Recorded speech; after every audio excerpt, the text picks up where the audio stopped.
मालतीजींना heart attack आल्यामुळे दवाखान्यात admit करण्यात आलं होतं. अमित, सुमित आणि सुशीला सगळेजण दवाखान्यात पोहोचले होते. पण त्यांच्या मुलांना आईच्या दुखण्यापेक्षा आईच्या प्रॉपर्टीत जास्त इंटरेस्ट होता. जर आईचं काही बरं वाईट झालं तर प्रॉपर्टी नक्की कोणाच्या वाट्याला येईल, किती काय येणार याचा विचार ते करत होते. व त्यांचा नोकर मात्र त्यांची मनापासून काळजी घेत होता. मालतीजींना जेव्हा मुलांचे हेतू कळाले तेव्हा मात्र त्यांनी स्वाभिमानाने राहण्यासाठी आणि मानसन्मानाने राहण्यासाठी जगावेगळा निर्णय घेतला. तो पाहून तुम्हालाही आश्चर्याचा धक्का नक्कीच बसेल. मालतीजी हॉस्पिटलच्या बेडवर पडल्या होत्या. अनेक मशिनांनी वेढलेल्या होत्या. बाहेर त्यांची दोन्ही मुलं सुमित आणि अमित आपापसात काहीतरी बोलत होते. तर मुलगी सुशीला बाजूच्या सोफ्यावर बसून मोबाईलवर गप्पा मारण्यात मग्न झाली होती. मालतीजींना डोळे उघडले तसा त्यांच्या पायाशी बसलेला त्यांचा नोकर रामू पटकन उठला आणि म्हणाला, आई तुम्हाला सुद्धा आले, देवाचे लाख लाख आभार. त्याने आपल्या पत्नी ममताकडे पाहत पुढे सांगितले, ममता तू इथेच राहून आईची काळजी घे घे मी लगेच डॉक्टरांना बोलवतो. असे म्हणत तो खाली बाहेर आला. रामूची पत्नी ममता मालतीजींकडे बघून काळजीत होती. मालतीजींना ऑक्सिजन मास्क लावलेले होते. त्या काहीतरी बोलण्याचा प्रयत्न करत होत्या, पण ममताने त्यांना थांबवत म्हटलं, आई तुम्ही काही बोलू नका हो, डॉक्टर येतीलच आता. पण मालतीजींची नजर आपली मुले कुठे आहे त्याकडे शोध घेऊ लागली होती. त्यांनी इकडे तिकडे पाहिले तर त्यांची मुलगी सुशीला सोफ्यावर बसलेली दिसली. त्यांनी हळूच निश्वास सोडला आणि ममताला इशारा करून सुशीलाला बोलवायला सांगितले. ममताने लगेच सुशीलाकडे जाऊन सांगितले, दीदी आई तुम्हाला बोलवत आहेत, त्यांच्या बेडजवळ चला. सुशीलाने एक कटाक्ष ममताकडे पाहिले, नंतर आईकडे पाहिले आणि थंडपणे उत्तर दिले, आईला शुद्ध आली ना? ठीक आहे, चला चांगली गोष्ट आहे.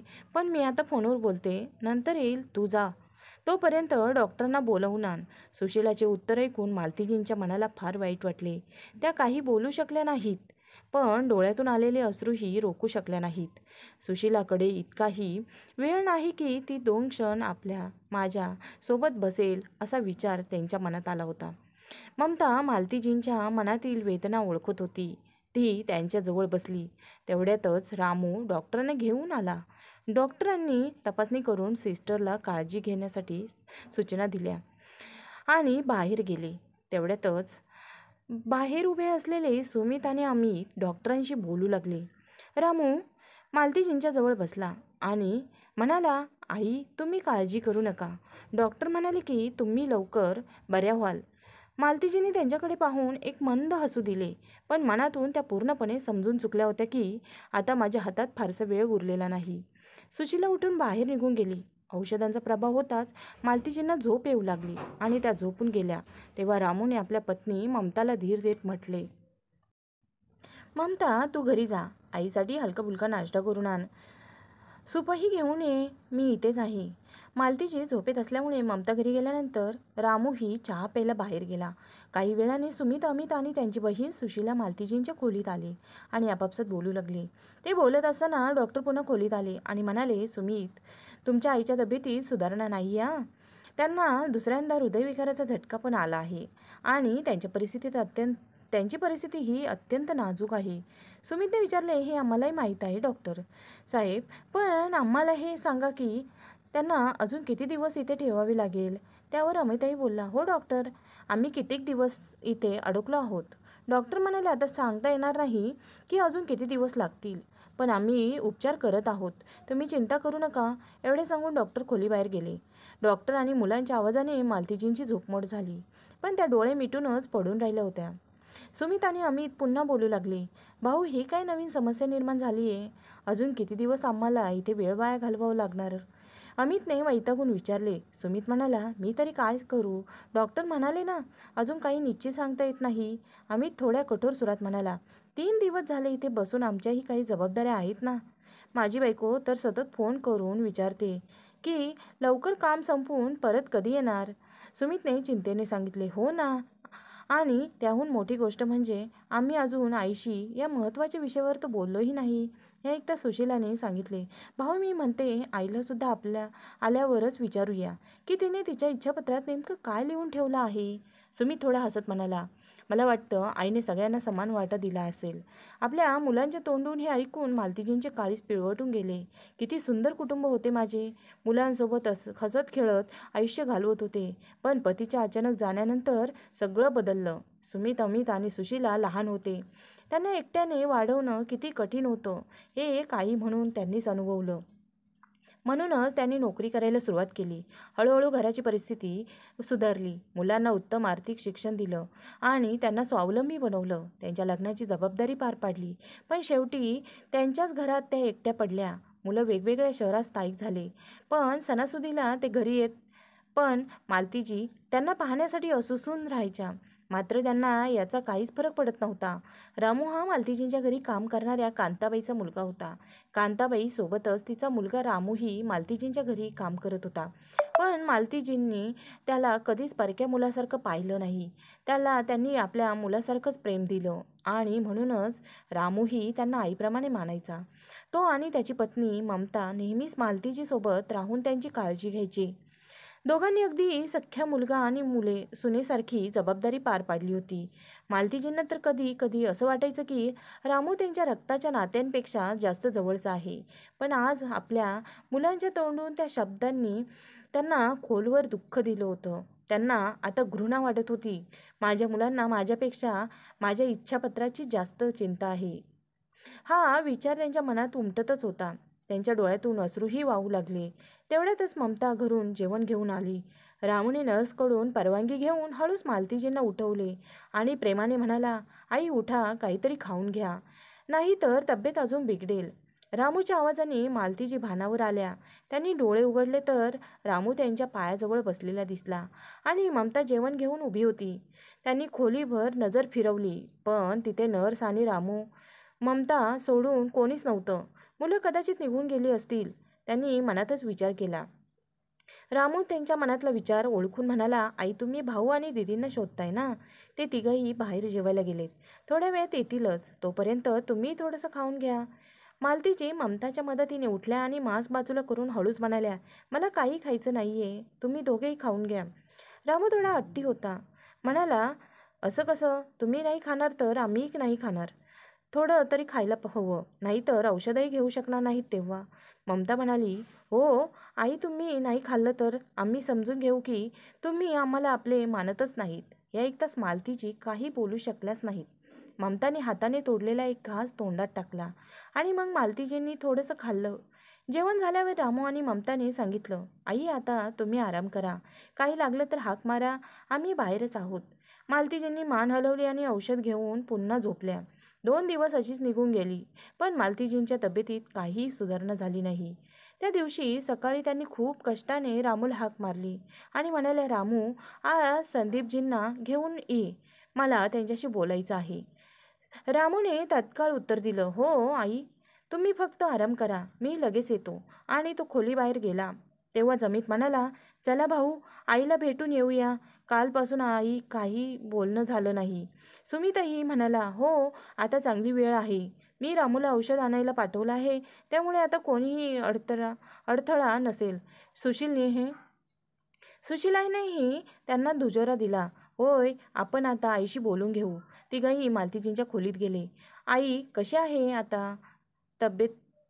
सुमितने विचारलं. मालतीजींनी हळूच मान हलवली आणि म्हणाल्या, ठीक आहे. तेव्हा सुमित थोडं थांबून म्हणाला, आई आम्हाला तुझ्याशी एक महत्त्वाची गोष्ट बोलायची आहे. तू गेल्या वर्षी जी जमीन विकत घेतली होती आणि तुझ्या पेन्शनमधून FD केली होती, ती नेमकी कोणाच्या नावावर आहे? हे बोलून सुमित आपल्या आईकडे पाहू लागला. मालतीजींनी आपल्या मुलाचं खरं रूप पाहून मनोमन ठरवून टाकलं होतं की आता अखेरच्या क्षणी तरी त्यांची ही इच्छा पूर्ण करायचीच. त्या हळूच म्हणाल्या, तुम्हा लोकांना इच्छापत्र जाणून घ्यायचं आहे ना? काळजी करू नका, मी संदीपजींना बोलावलं आहे. थोडा वेळ शांत राहून त्या पुन्हा कटू स्वरात म्हणाल्या, तसंही माझ्या जाण्यानंतर तुम्हाला ते समजणारच आहे. असं काही नाही आई, आम्ही फक्त माहिती म्हणून विचारत होतो. सुमितने शब्दांची जुळवाजुळव करत सांगायचा प्रयत्न केला. मालतीजींनी त्यांच्याकडे दुर्लक्ष केलं आणि डोळे मिटले.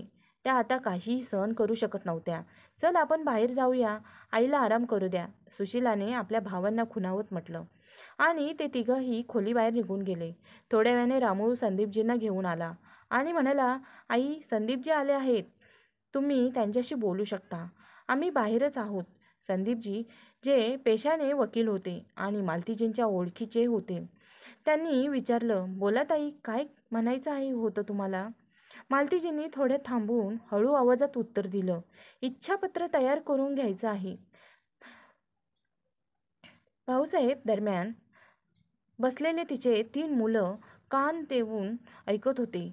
त्याच वेळी डॉक्टरांनी त्यांना त्यांच्या केबिनमध्ये बोलावलं. तुमच्या आईच्या तब्येतीत काही सुधारणा नाही. मला वाटत नाही की त्या फार काळ जगतील. डॉक्टर गंभीर आवाजात म्हणाले, पण मुलांनी यावर काहीही प्रतिक्रिया दिली नाही. ठीक आहे, एवढंच बोलून ते बाहेर आले. कारण त्यांना तर आधीच आईच्या मृत्यूची वाट बघायची होती. रात्री अचानक मालतीजींची तब्येत खालावली. त्यांना जोरजोरात श्वास घ्यावा लागत होता. त्या वेदनांनी विवळत होत्या. विवळत म्हणाल्या, रामू, माझ्या मुलांना बोलाव. शेवटचा चेहरा तरी पाहू देत. रामू गडबडत उठला. आई, असं नका बोलू. मी डॉक्टर आणि भावांना लगेच बोलावतो. तो वेगाने पळत बाहेर गेला आणि आधी डॉक्टरांना बोलावलं. मग वेटिंग रूममध्ये जाऊन भावांना हाक मारली. भाऊ उठा. आई तो एवढंच बोलला असता सुमित चिडून म्हणाला, काय आहे रामू, अर्ध्या रात्रीसुद्धा तुला चैन पडत नाही का? भाऊ, आईची तब्येत खूपच नाजूक आहे. त्या तुम्हाला बोलावत आहेत. चला पटकन. रामूच्या डोळ्यात अश्रू तरळले. आईची तब्येत खूप खराब आहे. सुमित म्हणाला, ठीक आहे, मी अमितला फोन करतो. तो आणि सुशीला घरी गेले आहेत. तो आधी जाऊन आईजवळ राहा. रामू तिथून धावत मालतीजींकडे गेला. डॉक्टर साहेब, डॉक्टर साहेब, आईला इतका त्रास का होतोय? त्या व्यवस्थित बोलूही शकत नाही आहेत. रामू चिंतेने डॉक्टरांना विचारत होता. डॉक्टर गंभीरतेने म्हणाले, त्यांची नाडी मंदावते. आम्ही आमच्या परीने प्रयत्न करत आहोत, पण आता काहीच हातात नाही. त्या फक्त त्यांच्या मुलांची वाट पाहत आहेत. तेव्हाच सुमित आत आला आणि डॉक्टरांकडे पाहत म्हणाला, डॉक्टर, नेमकं काय झालंय? डॉक्टरने सुमितच्या खांद्यावर हात ठेवला आणि म्हणाला, मी आधी सांगितलं होतं ना तुम्हाला, तुमच्या आईचा शेवटचा काळ जवळ आला आहे. लवकरात लवकर त्यांना त्यांच्या मुलांना भेटू द्या. हो डॉक्टर, मी बोलावलंय. ते लवकरच पोहोचतील. सुमित आईजवळ बसत म्हणाला, आई काळजी करू नकोस. अमित आणि सुशीला येतच आहेत. मालतीजींनी त्याचा हात घट्ट धरला आणि त्यांच्या डोळ्यातून अश्रू वाहू लागले. थोड्याच वेळात अमित आणि सुशीला घाईघाईने आत आले. त्यांच्यासोबत ममताही होती, जी रामूच्या बाजूला जाऊन उभी राहिली. तेव्हाच मालतीजींनी थरथरत्या हाताने इशारा करून रामूला जवळ बोलावलं. तेव्हा रामू आणि ममता दोघेही त्यांच्या जवळ गेले. मालतीजींनी रामूचा हात हातात घेतला आणि म्हणाल्या, बाळा, आता माझ्या जाण्याची वेळ आली आहे.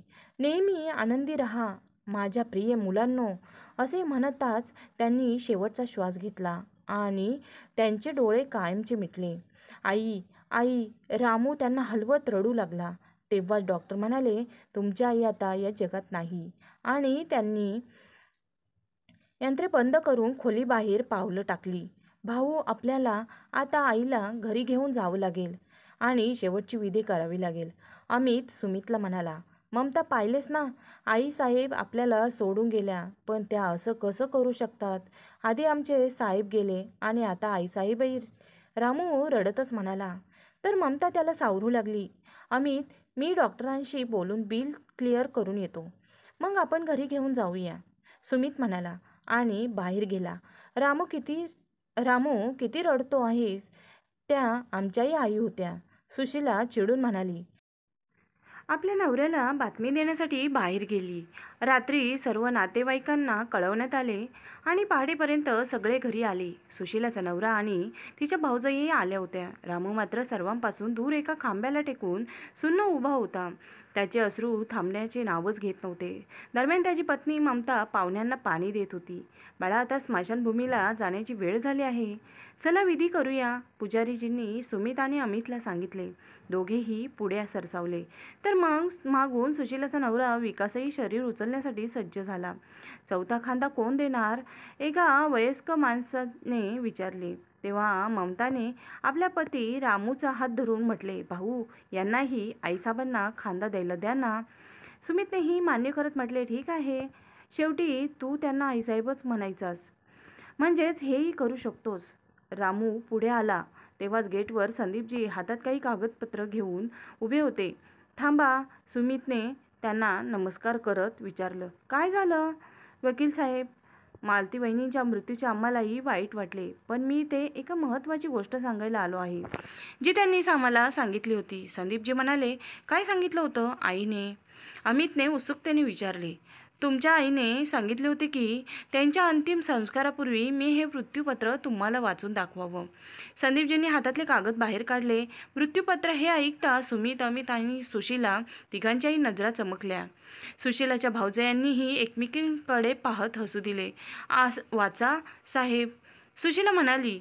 संदीपजींनी वाचायला सुरुवात केली. मी मालती देवी पूर्ण शुद्धीवर हे इच्छापत्र लिहून घेत आहे, जेणेकरून माझ्या जाण्यानंतर माझ्या मुलांमध्ये कोणताही मतभेद राहू नये. माझी मुंबईतील जमीन ही माझा मोठा मुलगा सुमितच्या नावावर करत आहे.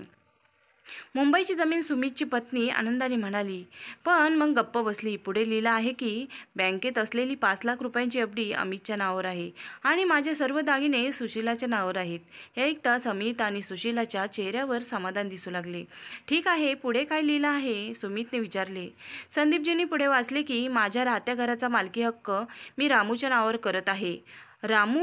रामूच्या नावावर? सुमित, अमित आणि सुशीलाने एकदम आश्चर्याने विचारले. हो, मी याबाबत काही सांगू शकत नाही, पण हे इच्छापत्र आता बदलता येणार नाही आणि पुराव्याच्या स्वरूपात या कागदांच्या प्रत्येकी एक प्रती तुम्हाला दिली जाईल. संदीपजींनी म्हणत या कागदपत्रांचा गट्टा सुमितकडे दिला. बाळा, हे इच्छापत्र आपण नंतर पाहू. अंतिम संस्काराची वेळ निघून जात आहे आणि ते अधिक महत्त्वाचं आहे. पुजारीजींनी आठवण करून दिली. पुजारीजींनी स्मशानभूमीकडे निघण्यास सांगितले. तेव्हा सुमित आश्चर्याने आणि इच्छाने म्हणाला, जी चला. सर्वजण मालतीजींना अंतिम निरोप देण्यासाठी निघाले. अंत्यसंस्कार आटोपून घरी परतल्यावर मृत्यूपत्र चर्चेचा विषय बनला. भाऊ, हे काय झालं? आईने हे घर आम्हाला न देता त्या रामूच्या नावावर करून टाकलं. सुशीला चिडून म्हणाली. हो, जर द्यायचंच होतं तर आपल्या जावयाला किंवा सुनांना दिलं असतं, पण नाही. सासूबाईंनी इतकं मोठं घर थेट नोकराच्या हवाली केलं. तिचा नवरा विकास तोंड वाकडं करत म्हणाला, भाऊजी बरोबर बोलत आहे. शेवटी आई साहेबांनी असं का केलं? सुमितची लहान बायको चिडून म्हणाली. तेव्हा मोठी सून शांततेने म्हणाली, आता हे सगळं विचारून काही उपयोग नाही. महत्त्वाचं हे आहे की हे घर रामूकडून कसं परत घ्यायचं याचा विचार करूया. हे घर आपण परत मिळवू शकत नाही. सुमितने अचानक जोरात सांगितलं. समजून घ्या, वकिलांनी स्पष्ट सांगितले की मृत्यूपत्र बदलले जाऊ शकत नाही. म्हणजे आता हे घर आपण विसरून जावं? सुशीलाने निराशेने विचारलं. तर करणार तरी काय? सुमित म्हणाला आणि बाहेर निघून गेला. अमित म्हणाला, आपल्या काहीच उपयोगाचं नाही, तर आपण इथे राहून काय करायचं? 13व्याच्या दुसऱ्याच दिवशी आम्ही निघणार आहोत, असं म्हणून तो आपल्या खोलीत निघून गेला. एका कोपऱ्यात बसलेल्या रामूने निराशेने ममताला विचारले. ममता, आईसाहेब सोडून गेल्या. दीदी, भाऊजी आधीपासूनच आपल्याला नापसंत करतात. आता आपण काय करू? कुठे जाऊ? पुन्हा एकदा आपण अनाथ झालो. ममता त्याला समजावून आली. असं नका म्हणू. पहा ना, आईसाहेब आपल्यासाठी सगळं काही करून गेले आहेत. त्यांनी हे घर आपल्यासाठीच दिलंय. घर हे सगळे हेच बोलताय, पण मला नको आहे हे घर. मला याचा लोभ नाही. ज्याला हवंय त्याला ठेवा. रामू चिडूनच म्हणाला. मला तसं म्हणायचं नव्हतं. विचार करा, आईसाहेबांची कितीतरी आठवण आहे या घराशी जोडलेली. त्यांनी हे घर तुम्हाला दिलं कारण तुम्ही इथे राहा, एकटा पडू नका, हे त्यांना हवं होतं. ममता प्रेमाने म्हणाली. हे ऐकून रामूने डोळे पुसले आणि म्हणाला, हो ममता, तू बरोबर बोलतेस. आईसाहेबांनी आपल्याला मोठी संपत्ती दिली आहे, पण आपण लक्षच दिलं नाही. त्या रात्री रामू थोडा समाधानी वाटत होता. 13व्याचा कार्यक्रम पार पडला. सगळे नातेवाईक निघून गेले. भाऊ, तुम्ही सुद्धा जाताय का? थोडं तरी थांबा ना, रामूने विनवणी केली. सुमित आपलं सामान गाडीत टाकत म्हणाला, नाही रे, आम्हाला आता जावंच लागेल. आधीच खूप सुट्ट्या घेतल्या आहे. पण भाऊ, कालच 13वा झाला. 2-4 दिवस थांबला असतात, रामूने विनवले. तेव्हा सुशीलाने नाक मुरडत म्हटलं, कशाला थांबू? आईने हे घर तुला दिलंय ना, मग आता खुश राहा. अजून काय हवंय? रामूला हे ऐकून खूप वाईट वाटलं, पण तो शांत राहिला. ममता परिस्थिती सावरण्याचा प्रयत्न करत होती. म्हणाली, दीदी भाऊ त्यांनी तुम्हाला थांबायला सांगितलं, कारण आईसाहेब गेल्यामुळे आधीच घर रिकामं वाटते. तुम्ही गेल्यावर ते अजूनच सुन्न होईल. तू नोकर आहेस, तशीच राहा. आम्हाला काय चांगलं वाटेल आणि काय नाही ते आम्हाला शिकू नकोस, अमितने तिला तोडतच म्हटलं. ममताने हळूच मान खाली घातली. भाऊ, आमचा तो उद्देश नव्हता. आई गेली आणि तिच्यासोबत दीदी भावांचं नातंही संपलं. आता गप्प बसा आणि इथून निघा, सुशीलाने रागाने ओरडत म्हटलं. आणि तिघेही संतापाने घर सोडून निघून गेले. रामू आणि ममता त्यांच्या जाण्याकडे पाहतच राहिले. 2 वर्षे उलटली, पण या 2 वर्षात सुमित, अमित आणि सुशीलाने कधीही पुन्हा मागे वळून पाहिलं नाही. घर मिळालं नाही याची खंत त्यांना होतीच, पण रामू आणि ममता मात्र मालती निवासमध्येच राहिले. आता मात्र हे घर फक्त घर राहिलं नव्हतं, रामूने त्याला वृद्धाश्रम बनवलं होतं. जे वृद्ध त्यांच्या मुलांकडून दुर्लक्षित झाले, ज्यांना कोणीही नव्हतं, ते आता इथे येऊन राहू लागले.